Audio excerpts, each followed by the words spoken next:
네, 수험생 여러분. 자, 우리 지난 시간에 우리 도시개발법을 살펴봤는데 열심히 공부를 하셔서 좀 이해를 하셨는지 모르겠네요. 자, 이번 시간은 정비법입니다. 도시및 주거환경 정비법에 우리 지난 2월 2주차 강의 때 수업 시간에 진행한 내용들입니다. 그래서 우리가 2월 달에 강의한 내용을 다시 한번 좀 복습을 하면서 이 정비법의 기본적인 내용들을 좀 이해하셔야 되겠습니다. 자, 우리 정비법은 기본적인 내용들만 보더라도 좀 내용이 많으니까 우리 처음 공부하실 때 제 설명을 잘 듣고 수업 시간에 들은 내용과 잘 매칭을 해서 그 머릿속에 하나씩 그 시험 주제를 정리를 해 놓으시는 게 되게 중요합니다. 자, 일단은 한번 보시면요. 항상 학습 절차를 먼저 보셔야 되겠습니다. 자, 우리 정비법상 학습 절차는 제일 먼저 이 정비법에서는 용어가 나옵니다. 용어. 자, 우리 그 정비사업이라는 용어가 작년도랑 다르게 6가지에서 3가지로 줄었어요. 우리 정비사업이라는 것은 노후한 구시가지를 철거하고 그 노후한 건축물들을 다시 축조하는 사업을 말하는 거죠. 자, 그게 3가지가 있었죠. 주거환경 개선 사업, 그 다음에 재개발 사업, 재건축 사업 3가지가 있었습니다. 자, 우리 과거에는 6가지였는데 3가지 사업이 이제 없어지고 다른 사업하고 흡수되면서 이 정비사업은 3가지 용어로 이렇게 나눠서 공부를 해 놓으셔야 돼요. 이런 게 바로 용어 정리입니다. 용어 정리 앞으로 좀 보실 거고요. 자, 그 다음에 보시면 이 정비사업 중에서 이 재개발, 재건축 사업이 중요하죠. 자, 이런 재건축, 재개발 사업은 사업하는 기본 순서가 있습니다. 그래서 이 순서 한번 같이 한번 살펴보시고, 제일 먼저 기본계획이라는 계획, 정비계획을 통해서 관청이 지시하는 계획을 만들고 사업하는 장소인 구역이 지정되는 겁니다. 그래서 항상 기본계획 다음에 추가적으로 정비계획을 만들고 정비구역을 정한다. 자, 그리고 나서 자, 사업을 누가 해야 됩니까? 우리 재건축, 재개발 사업은 이런 조합을 만들어서 하는데 이 조합을 만들기 전에 사전에 준비단체로서 이 추진위원회라는 게 먼저 구성되도록 되어 있습니다. 법적으로 의무사항입니다. 그래서 정비사업 조합, 자, 누가 그 정비구역 안에 토지 등 소유자들이, 즉 소유자들이 이 정비사업 조합이라는 걸 만드는데 사전에 추진위원회가 먼저 구성돼서 준비 업무를 하고 이 조합이 정식 시행자가 되는 거죠. 조합이 설립이 되면 당연히 추진위원회는 해산을 하겠죠. 그런 식으로 해서 살펴보시고, 그 다음에 이 조합이, 자, 설계도, 그리고 도시개발법에서 실시계획하고 똑같은 겁니다. 자, 이 사업시행계획으로 이 설계도 같은 작업을 해야 됩니다. 이런 설계도 같은 작업을 해서 이 사업시행자인 조합이 뭐 설계도나 자금계획, 기타 여러 가지 공사 관련서를 준비해서 관청한테 가서 사업시행계획을 작성을 하고 제출해서 인가를 받은 다음에 사업시행계획 통해서 인가가 나오면 이제 건물이 몇 개가 지어진다, 아파트가 몇 개 지어진다, 이런 식으로 재건축 재개발 사업이 확정되면 바로 관리처분 계획을 통해서 분양을 하고, 이게 바로 분양계획이죠. 조합원들한테 분양 신청을 받아서 분양받고 그 다음에 이제 철거해서 공사 들어가는 단계. 자, 그래서 보면 이런 사업시행계획이나 관리처분 계획은 요 사업시행자인 조합이 만드는 거고, 요 기본계획이나 정비계획은 관청이 만드는 계획이다. 자, 일단 이 정도는 해놓으셔야 되겠습니다. 그래서 이 순서로 공부를 한번 제가 진행을 해볼 테니까 한번 잘 보고 한번 따라와 보시기 바랍니다. 자, 그럼 이제 우리 처음에 보시면 정비사업을 공부할 때는 뭐 용어 정리도 중요하지만 사업의 기본 순서가 있잖아요. 자, 우리 정비사업은 구시가지를 철거하고 다시 축조하는 사업이다.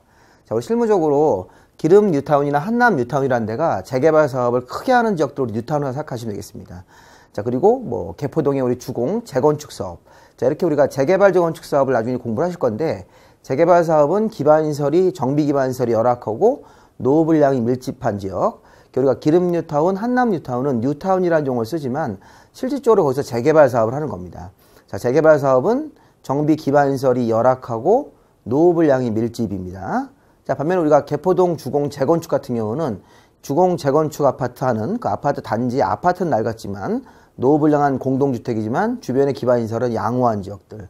재건축은 기반시설이 양호, 노후불량이 밀집. 재개발 사업은 기반시설이 열악하면서 노후불량이 밀집. 이렇게 돼 있습니다.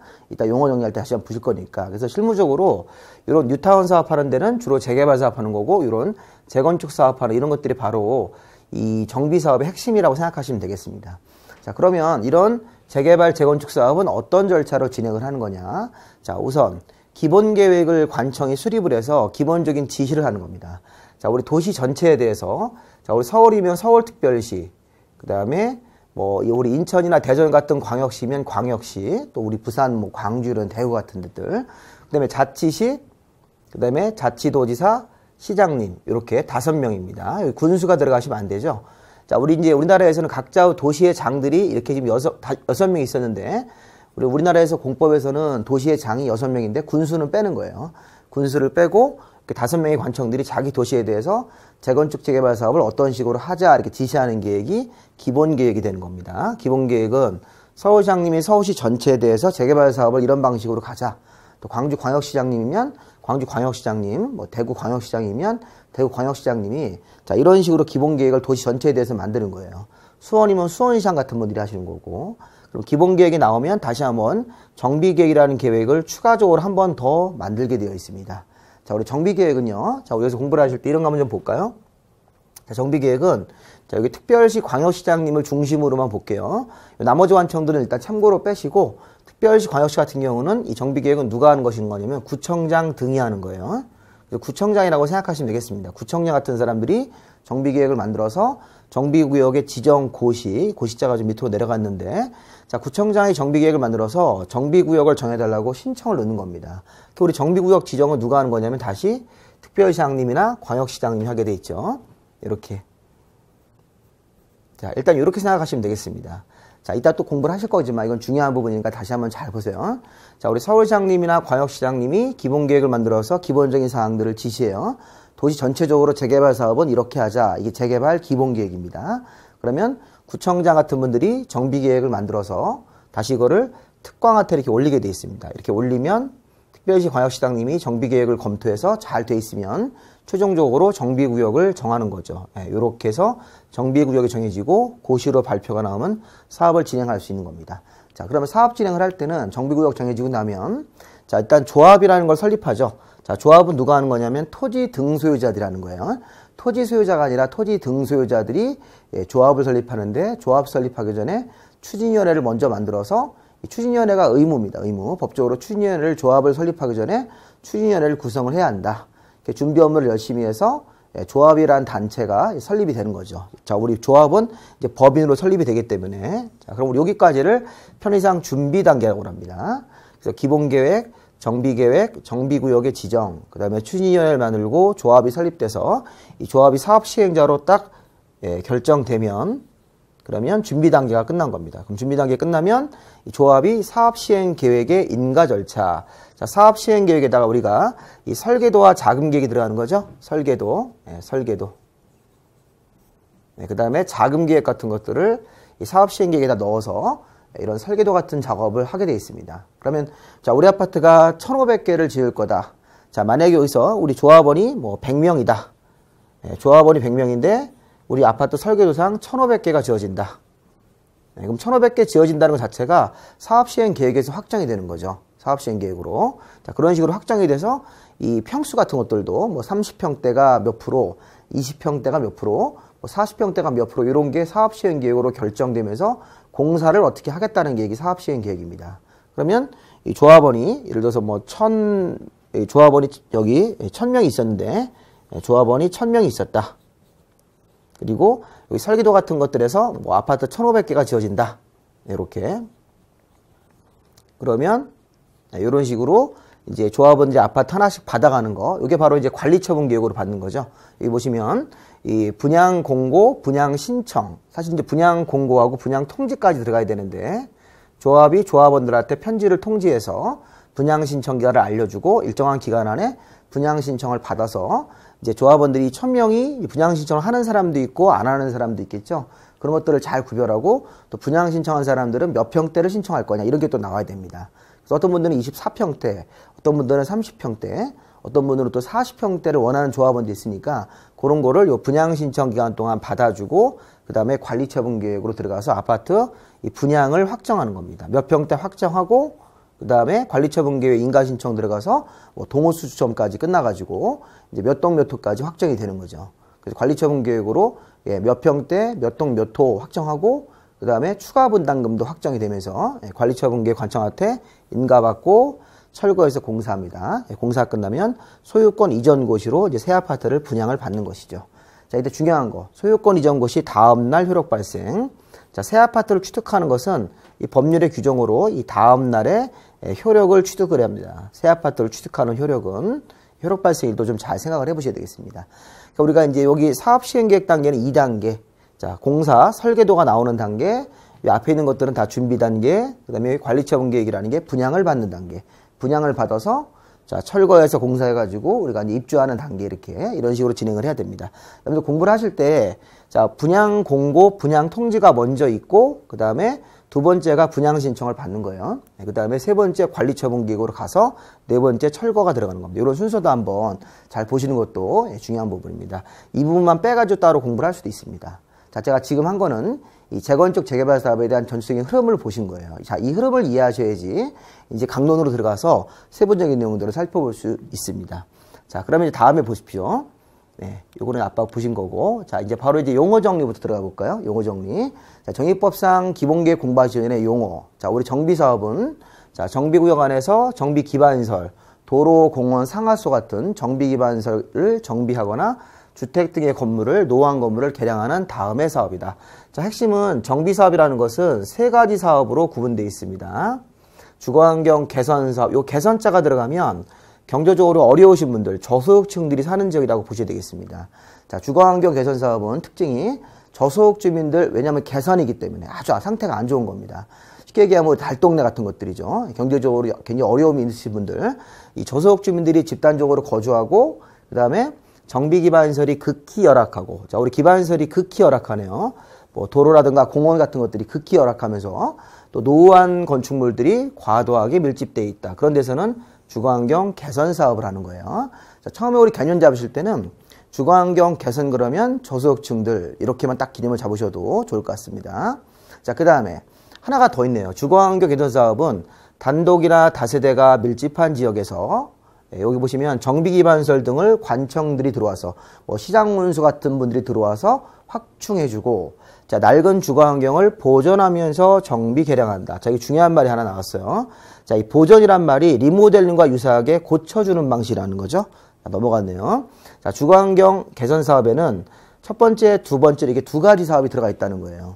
자, 단독이나 다세대가 밀집하고 있는데 걔네들을 철거하지 않고 그 집을, 자, 지붕이 비가 새면 고쳐주는 방식이 있죠. 지붕을 개량해주고, 또 그리고 벽 같은데 금이가 있으면 보수해주고, 보일러 같은 거 교체해주고, 이렇게 기존 주택을 보존하면서 정비 개량하는 사업도 주거환경 개선 사업에 포함이 되는 것입니다.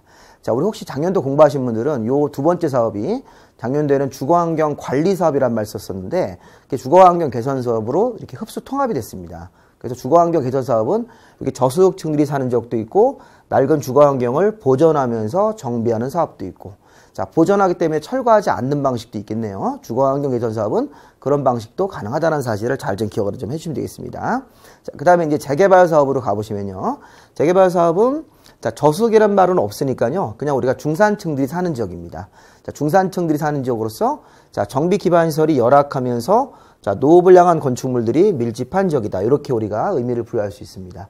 자, 그러면 여기서 우리가 뭐 살짝 재건축하고 비교해보면 정비 기반시설이 양호하고 노후불량한 공동주택이 밀집한 지역이니까 요 기반시설이 열악하냐, 그 다음에 양호하냐, 요체를 가지고 재건축 재개발을 구별하는 게 가장 기본입니다.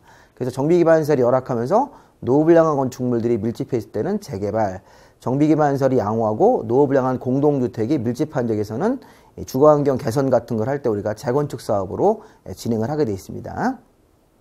자, 그리고 이 재개발 사업 하나가 더 있는데요. 상업지역, 공업지역. 쉽게 얘기하면 낡은 상업지역, 낡은 공업지역에서 낡은 상가나 공장 같은 것들을 철거하고 상권 활성화하는 사업도 있죠. 도시기능 회복, 상권 활성화. 자, 이것도 재개발 사업으로 보셔야 되겠습니다. 정리해 보시면 재개발 사업은 정비 기반시설이 열악하고 노후불량한 건축물들이 밀집하고 있을 때 그때 우리가 재개발 사업으로 가시고, 재건축 사업은 정비 기반시설이 양호합니다. 도로나 공원, 상하수도는 양호한데 노후불량한 공동주택이 있을 때는 재건축 사업으로 가시는 겁니다. 자, 그리고 상업지역, 공업지역의 기능 회복 사업도 우리가 뭐로 가는 겁니까? 재개발 사업으로 하는 겁니다. 쉽게 얘기하면 상가 재개발, 공장 재개발이 있다는 거예요. 자, 재건축 사업에서는 상업지역, 공업지역 나오시면 안 되겠습니다. 그런 부분들을 정리하고 넘어가시면 이 세 가지 정비 사업의 의미 파악했습니다. 자, 그 다음 우리가 토지 등 소유자라는 용어가 있는데, 아까 우리 정비 사업 3개 중에서 요 주거환경 개선 사업하고 요 재개발 사업 같은 경우는 이 토지 등 소유자가 누구냐면 이분들이 나중에 이 재개발 사업 같은 거 할 때 조합을 만들게 돼 있어요. 이분들이 조합원으로 들어가는 겁니다. 그럼 토지 등 소유자 할 때는, 이런 재개발 사업 할 때는 여기 중간에 또는이란 말이 있어요. 또는 토지 소유자 또는 건축물 소유자 또는 그 지상권자 이렇게 토지 등 소유자를 정하는 거고, 반면에 재건축 사업을 할 때는 정비구역 안에 요거 밋이에요, 밋. 자, 건축물 및 그 부속 토지 소유자. 자, 우리 재건축을 할 때는 건축물과 토지를 양쪽 다 가진 사람들만 토지 등 소유자가 들어가서 나중에 조합원이 되는 거예요. 자, 반면에 이런 재개발 사업이라든가 주거환경 개선 사업, 특히 조합 만드는 사업인 재개발 사업하고 이 재건축 사업의 조합원을 따질 때, 자, 재개발은 토지 소유자 또는 건축물 소유자 또는 그 지상권자, 재건축을 할 때는 건축물 및 그 부속 토지 소유자니까 그 부분을 잘 구별해서 이 토지 등 소유자라는 개념을 정리를 좀 잘 해놓으시면 좋겠습니다. 자, 그 다음에 3번에 시장군수 등이라는 용어가 있어요. 시장군수 등. 자, 이게 시장군수가 아니라 등자가 이렇게 붙었네요. 자, 정비법 내에서만 쓰는 용어입니다. 정비법 내에서는 시장군수 등에 5명이 들어가 있는 거예요.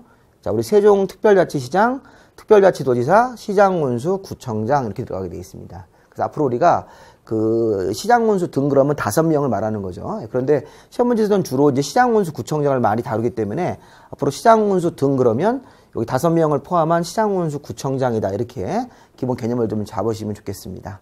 자, 그리고 토지주택공사 등이라는 용어 있죠. 토지주택공사 또는 지방공사를 추가해서 여기도 등자가 붙어 있네요. 자, 정비법 내에서는 이 한국 그 토지주택공사하고 지방공사를 토지주택공사 등이라는 용어로 쓰고 있으니까 다 시험 문제에서 나왔던 용어들이니까 한번 좀 보시고, 자, 그 다음에 우리 정비기반시설 공동이용설도 한번 보세요. 28회 시험 문제였었죠. 자, 우리가 재개발 사업 같은 걸 할 때 재개발 정비구역 안에서 재개발 아파트 단지가 있는데 아파트 단지 바깥에 있으면 정비기반시설로 이해하시면 좋겠습니다. 자, 도로, 상하수도, 공원, 공용주차장, 공동구 이런 것들인데, 자, 이런 애들은 우리 재개발 아파트 바깥에 아파트 나가시면 거의 큰 도로가 있고, 자, 도로 밑에 상하수도가 깔린 거예요. 그리고 그 도로 옆에는 공원도 있고 이렇게 주차장이 있다고 생각하시면서 재개발 아파트 단지 바깥에 있으면 정비기반시설, 반면에 재개발 아파트 단지 안에 있으면 공동이용시설로 이해하시면 돼요. 이 공동이용시설, 놀이터 마을에 간 공동작업장, 그 다음에 타가소, 어린이집, 경로당 같은 것들은 아파트 단지 안에 있을 법한 그런 시설들이니까, 자, 놀이터 마을에 간 아파트 단지 안에 있을 수 있죠. 공동작업장, 이 공동작업장이 작년도 시험 문제였습니다. 28회 때.